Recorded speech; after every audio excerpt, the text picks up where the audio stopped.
Hey guys, welcome back to the second part of this small series about me rebuilding my old lab bench power supply. As you can see, I already attached some cables to the power supply, and this might look a bit odd, but you will see why I did this in a moment.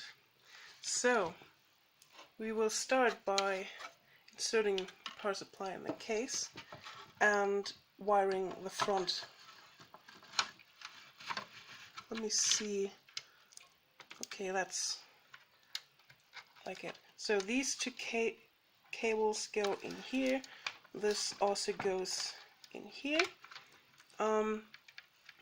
These are the two cables. I use blue and brown for plus and minus. Blue is plus, brown is minus, just because I needed some cables, so I used them. Not a particular reason. And I do have this ground connection also for the 5-pin connector. Next is, well, let me show you. So this is the switch, and I'm planning on installing it this way, so that I have the off button goes downwards. Just, I don't know, it's just really common to do it this way. And when I do it like that, you may see that the two pins below are really close to the connection, so I had to make them really short. And when I now push it in, it's unlikely I will ever get it out. So here the cable's really close to the these connectors, and I'm going to solder them to the lower two, obviously, and the upper two, they get probably heat shrink. The ones on the bottom, they don't get heat shrinked. So let me do this and I will come back to you guys. As you can see, I just soldered the wires to the switch. It may look a bit odd, but it should work.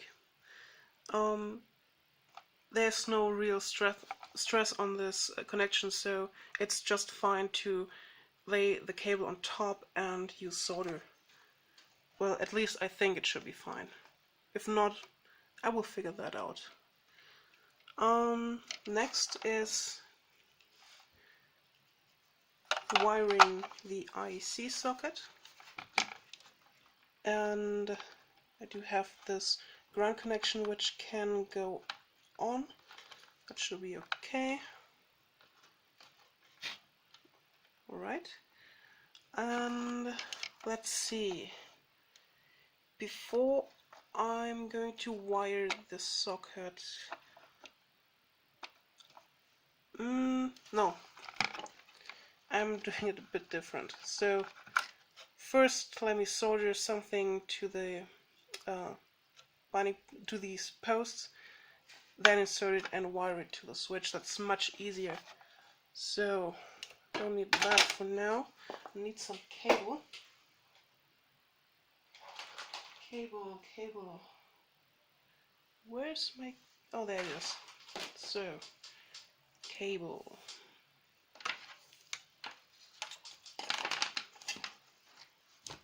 Get the cable, and okay, so am I going to solder it on top or bottom? Does it make a difference? Not really. So I can solder it on top.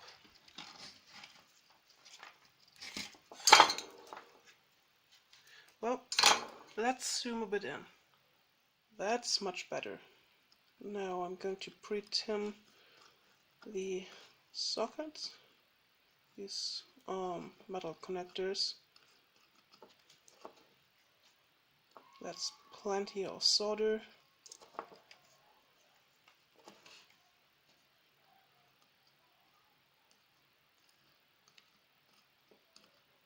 Okay, pre-tin the cable.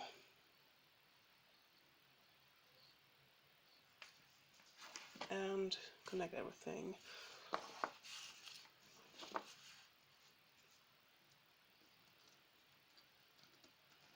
Okay, that's a bit difficult.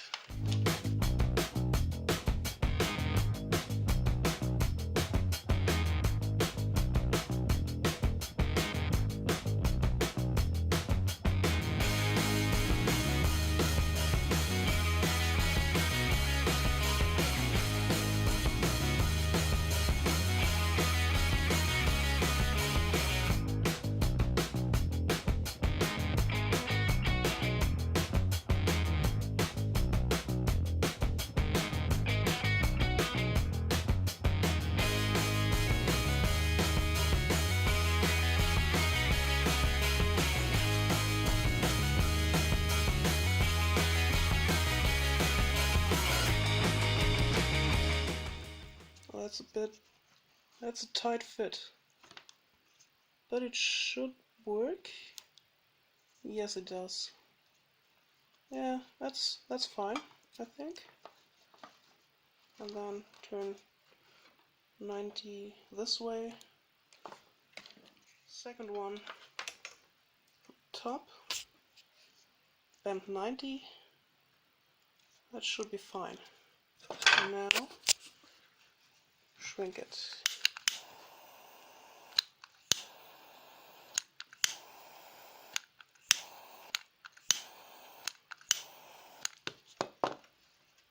Okay, so now I can shorten the cable, but not too short.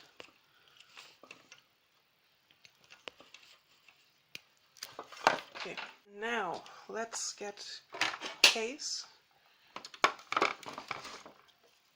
socket, and cable in here. This under there. Socket goes in. Whoops, the screwdriver was in my way. That looks just fine.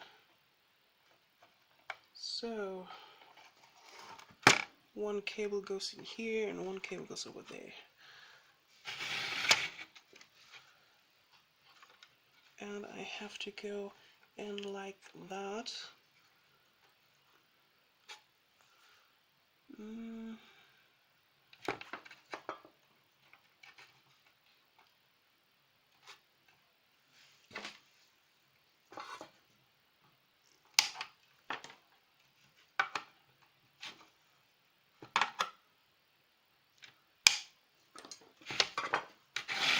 And we can take it out again and remove some of the insulation.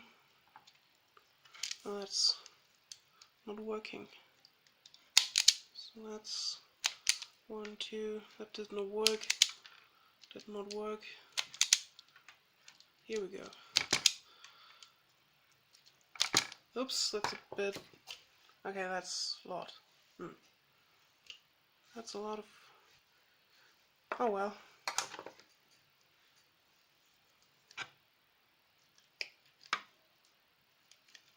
Okay, now I need bigger heat shrink.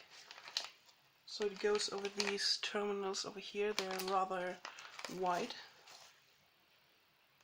I think they should fit, yeah, that fits, that works, yep. So, 2 pieces.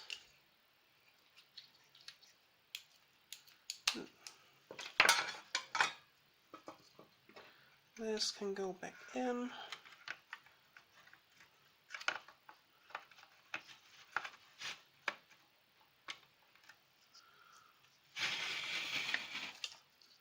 This can go over this.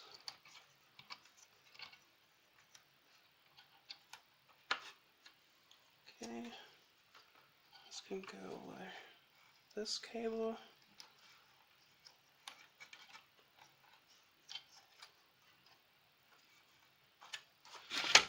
And I think this should be fine.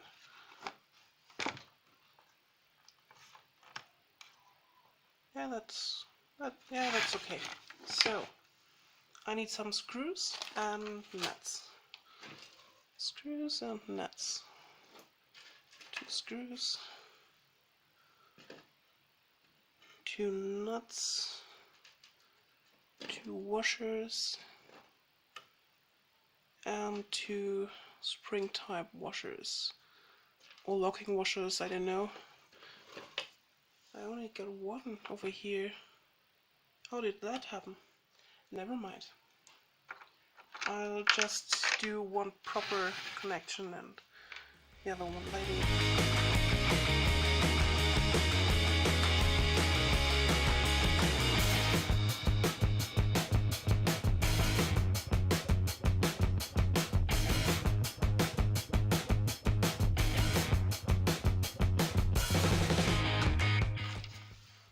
This is how it looks from the outside. And now let's solder the connections.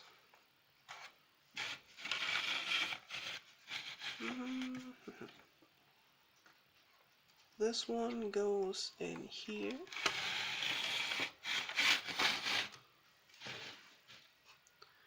So let me apply some solder.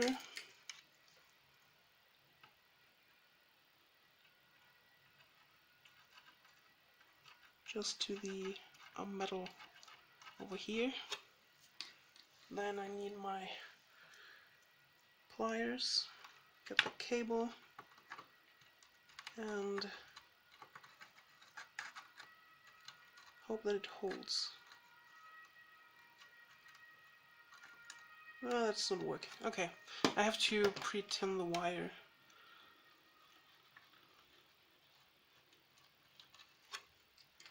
Now it should work.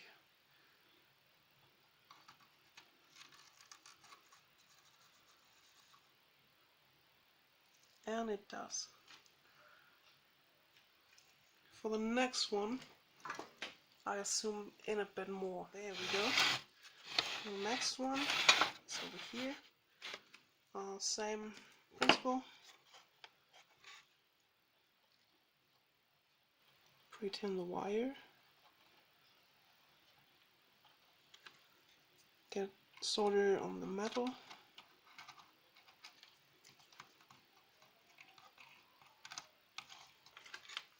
Get my pliers and hold the cable in place while I'm soldering.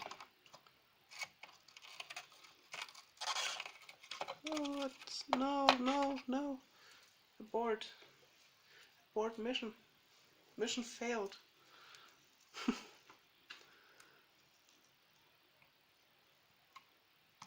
It's a bit difficult. No, that's fine. That's okay. So, that one's done. And now we can use the heat shrink.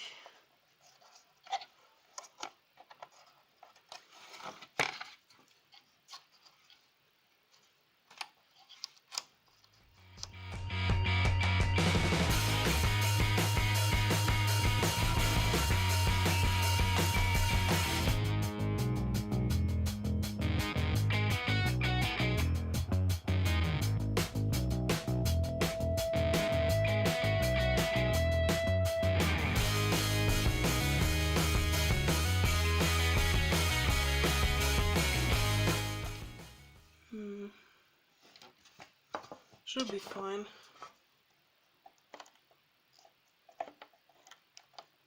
Most of the bare metal is covered. That's okay.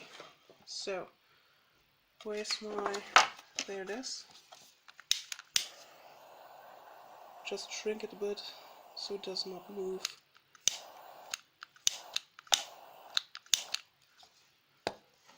That's okay.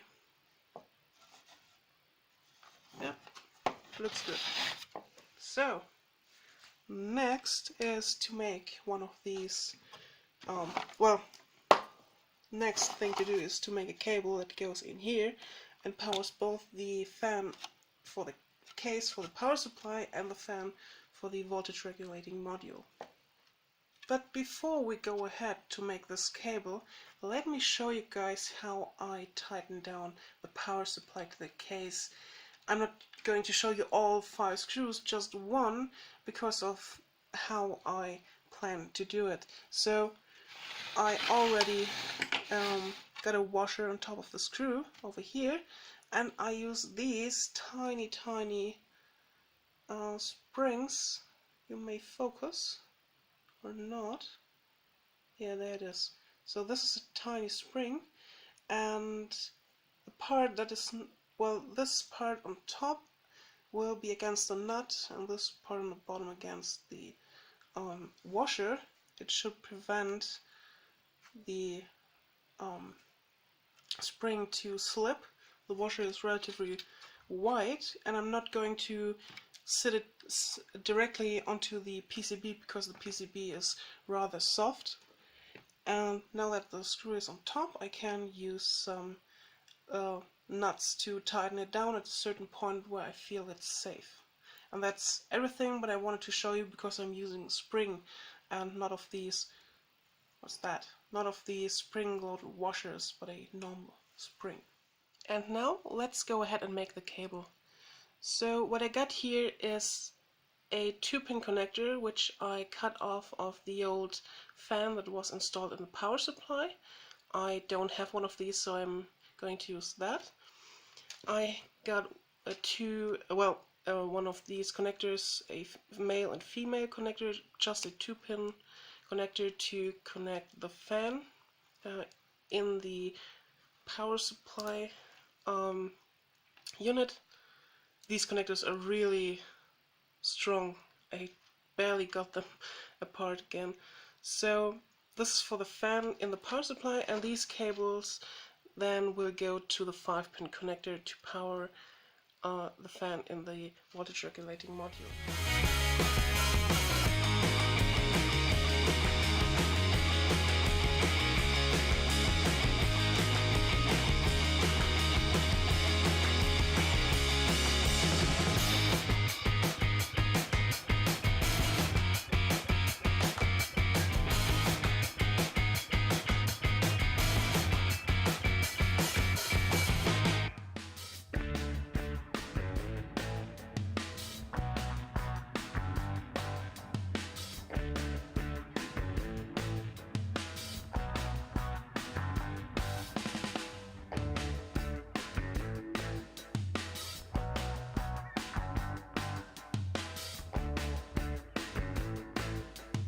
So, after soldering the cable together and getting heat shrink over the just soldered connections, I'm now going to use other pieces of heat shrink to go over the complete cable to make sure that in the event it hits internal components, there is no way that electricity, mains voltage or higher voltages go into this cable.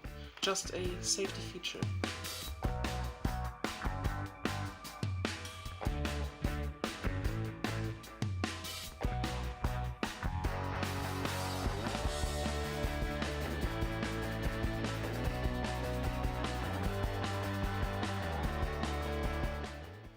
Okay, now this is done, and I had to use bigger heat shrink on this part. I just couldn't insert it over the 2-pin connector, but that's just fine. I shrinked it down, and I got the piece over here and this one, and I just shrunk it till here so I can easily get rid of too much of this heat shrink later on when I connect the 5-pin connector. So, next thing to do is to connect the 2-pin connector to the fan. Okay, so that's done.